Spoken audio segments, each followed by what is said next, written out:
कलयुग के राजा राहु हुए महाबलवान। प्रिय दर्शकों, नौ ग्रहों में सर्वाधिक बलवान ग्रह छाया ग्रह राहु 23 नवंबर को अपने नक्षत्र का परिवर्तन करके 18 वर्षों के पश्चात स्व नक्षत्र शतभिषा नक्षत्र में प्रवेश कर रहे हैं। अब क्योंकि ये उनके स्वयं का नक्षत्र है, जिसके कारण महाबलवान स्थिति बन रही। वैसे भी राहु नौ ग्रहों में सर्वाधिक बलवान है, सूर्य से भी ज्यादा इनका बल है। अब क्योंकि ये एक नकारात्मक प्रभाव देने वाले ग्रह हैं, जिनका नैसर्गिक प्रभाव नकारात्मक है, जिसके कारण ये अत्यंत क्रूर ग्रह हैं। यद्यपि राहु एक ऐसे ग्रह हैं जो आकस्मिक लाभ देते हैं या आकस्मिक हानि देते हैं। राहु एक ऐसे ग्रह हैं, यदि आपकी कुंडली में अच्छे भाव में है, अच्छी स्थिति में है, बलवान हो गए हैं, तो रंक से राजा बनाने में क्षण मात्र की देरी लगाते। करोड़पति, अरबपति, ये इनके लिए सामान्य सी बात है। बड़े व्यापार का स्वामी बना देते हैं, जुए, सट्टे, लॉटरी से महालाभ देते हैं, शेयर बाजार में महाधन का लाभ, नाम, यश की प्राप्ति करा देते हैं, धन संपत्ति का अंबार लगा देते हैं। ये न केन प्रकार समस्त स्थितियों से आपको लाभ प्रदान करते हैं।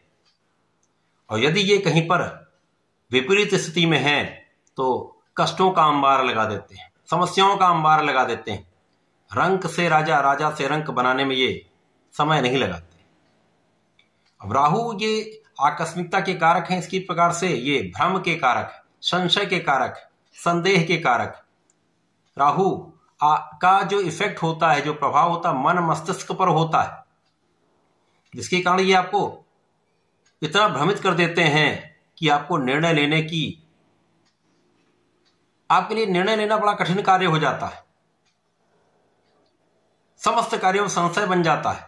आकस्मिक घटनाओं से भय, अकारण भय, ये बहुत सामान्य सी बात हो जाती है। परंतु अब वर्तमान समय में ये एक अच्छी स्थिति में बलवान हो चुके हैं और ये महाबलवान स्थिति में होकर कुछ विशिष्ट लाभ भी प्रदान करने जा रहे हैं। यद्यपि इनका जो नैसर्गिक प्रभाव है, उसका प्रभाव तो मिलना ही है, लेकिन कुछ बड़े विशिष्ट लाभ भी ये प्रदान करने जा रहे हैं। परंतु ये अलग अलग राशियों के लिए अलग अलग भाव में होंगे, अलग अलग स्थितियों में होकर अलग अलग परिणामों की प्राप्ति कराए। जय श्री गणेश। नमस्कार, मैं आचार्य संजय द्विवेदी। मेरे समस्त प्रबुद्ध दर्शकों का मेरे चैनल पे हार्दिक स्वागत है। प्रिय दर्शकों, आज मैं कर्क राशि के लिए राहु के नक्षत्र परिवर्तन का किस प्रकार का प्रभाव प्राप्त होगा, राहु के इस नक्षत्र परिवर्तन के पश्चात आपके किन भाव में वृद्धि होगी, कितना लाभ आपको मिल सकता है, अथवा कहीं पर कोई समस्या या अवरोध है तो उसका क्या निराकरण, संपूर्ण विश्लेषण मैं पूर्ण तर्क के साथ करने जा रहा हूं। प्रिय दर्शकों, इस राशिफल को आप अपने लग्न तथा राशि दोनों के अनुसार देख सकते हैं। कर्क राशि चंद्रमा की राशि, राहु का 3 ग्रहों के साथ अत्यधिक क्रूर भाव होता है, जिनमें चंद्रमा, सूर्य और मंगल है। इनके साथ अति शत्रु का भाव है। जब ये इनके साथ होते हैं, यदि अच्छी स्थिति में है तो भी कहीं ना कहीं नकारात्मक प्रभाव प्राप्त होता है। अब कर्क राशि के लिए ये आपके अष्टम भाव में गोचर कर रहे हैं। अष्टम भाव आकस्मिकता का ही भाव है, आयु का भाव है, मृत्यु का भाव है, डिप्रिसिएशन का भाव है। यहां पर राहु निश्चित रूप से कुछ समस्याएं उत्पन्न करेंगे, कुछ लाभ तो अवश्य देंगे, क्योंकि यहां पर राहु का प्रभाव ऐसा है, ये महाबलवान होकर आपको आकस्मिक धन देने वाले, आपको पारिवारिक संपत्ति से धन दे सकते हैं, जुए, लॉटरी, सट्टा से, शेयर बाजार से धन दे सकते हैं, परंतु आपके जीवन में स्वास्थ्य समस्याएं करके आपको कष्ट भी देने वाले, मन को तनाव में रखने वाले। जितना समय ये यहां पर रहेंगे, आपका मन एकाग्र नहीं हो पाएगा, कहीं ना कहीं कोई ना कोई स्वास्थ्य समस्याएं बनी ही रहेंगी, मानसिक शारीरिक कष्ट लगा ही रहेगा, जिसके कारण आप सुखों के होते हुए भी सुखों का उपभोग, उपयोग सही ढंग से नहीं कर पाते। अब इस समय में धन का बड़ा आगमन होगा। जब बड़े धन का आगमन होता, सुख समृद्धि में वृद्धि होती है। सुख साधन आपके बढ़ जाते हैं। लेकिन यदि उनके होते हुए भी आप उनका उपभोग ना कर पाए तो ये समस्या, ये कष्ट रहता है। और यहां पर सबसे बड़ा तनाव कहां पर है? आपके मानसिक द्वंद्व का बढ़ना, भ्रम की स्थिति का बढ़ना, नर्वस सिस्टम पर इनका इफेक्ट होता है। तो कहीं ये आपको समस्याएं दे रहे हैं। राहु के इस महाबलशाली गोचर काल में ये आपको देश विदेश की यात्राएं कराएंगे। यदि विदेश से संबंधित होकर आप किसी कार्य में हैं, किसी व्यापार में हैं, किसी प्रोफेशन में हैं, तो निश्चित रूप से लाभ तो आपको मिलेगा, आपका नाम भी होगा। लेकिन कहीं अत्यधिक यात्राएं आपके लिए स्वास्थ्य का क्षीण प्रभाव भी देने वाले हैं। यात्राओं में व्यय भी होगा, यात्राओं में शारीरिक स्वास्थ्य का भाव भी निर्बल होगा, तो तनाव आपका बढ़ सकता है। परंतु जो लोग फिल्म जगत से संबंधित हैं, आर्ट के क्षेत्र से संबंधित हैं, आईटी सेक्टर से संबंधित हैं, सोशल मीडिया से संबंधित हैं, कंप्यूटर साइंस से संबंधित है, इस क्षेत्र में एक महालाभ, आपको महाधन का लाभ भी देने वाले, कुछ अच्छे परिणाम देंगे, लेकिन जो नकारात्मकता वो भी प्राप्त होगी। यहां पर ये परिवार के बीच में कहीं ना कहीं कष्ट देंगे। परिवार के बीच में आपका व्यवहार इतना संयमित नहीं होगा, वाणी खराब हो जाएगी। वाणी में ऐसी ब्लंटली आप बोल लेंगे या इस प्रकार के शब्दों का उपयोग कर सकते जिससे परिवार को कष्ट हो सकता है। तो यहां पर सामान्यतः स्थिति बहुत अच्छी नहीं रहती।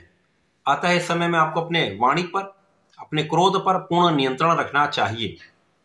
अब आपका मन डिविएट होता रहेगा तो आपको समझ में ही नहीं आएगा मुझे क्या निर्णय लेना है, कब निर्णय लेना, कैसे निर्णय लेना है। तो राहु के इस गोचर काल में, इस नक्षत्र परिवर्तन में आपको मन को स्थिर रखना है। यदि आपने मन को स्थिर रखते हैं, अपने कॉन्फिडेंस को अच्छा रखते हैं, बुद्धि से काम लेंगे यदि आप, तो बहुत समस्याओं से आप बचेंगे। सोच विचार कर काम करेंगे तो त्रुटि की संभावना भी कम होगी तथा कष्ट भी कम होंगे। परिवार के बीच में सामंजस्य भी बना रहेगा। लोगों के बीच में आपका अच्छा प्रभाव पड़ेगा, परंतु कहीं ना कहीं अपयश का योग भी बनेगा। तो आपके कुछ ऐसे क्रियाकलाप हो सकते हैं, कुछ आपकी ऐसी एक्टिविटी हो सकती है, या आपका ऐसा कुछ निर्णय हो सकता है जिसके बीच में अपयश आपको प्राप्त हो जाए। लोगों के बीच में आप अच्छी स्थिति आपकी है, एक अच्छी इमेज बनी है, लेकिन वहां पर एक दाग लग गया, ऐसी स्थिति बन सकती है। विशेष रूप से कला क्षेत्र में या राजनीति में ऐसे लोग हैं जिन पे आक्षेप लग सकते हैं। तो अपने चरित्र पर, अपने मन पर, अपने बुद्धि पर नियंत्रण अत्यंत आवश्यक है। वाणी पर नियंत्रण अत्यंत आवश्यक है। राहु के इस गोचर काल में धन लाभ मिलेगा, सुख वृद्धि होगी, परंतु आपको अपने स्वास्थ्य का निश्चित रूप से ध्यान रखना चाहिए। खाने पीने पर नियंत्रण रखना चाहिए, वाणी पर नियंत्रण रखना चाहिए। यहां पर यदि सात्विक भोजन, सात्विक विचार तथा सात्विक रहन सहन आपका रहता है तो आधे तो कष्ट आपके ऐसे ही समाप्त हो जाएंगे। और यहां पर यदि आप धर्म के मार्ग पर रहते हैं, अपने इष्ट का ध्यान करते रहते हैं, तो बहुत सारे आने वाले कष्टों से आप बचेंगे, क्योंकि आपको सन्मार्ग मिल जाएगा।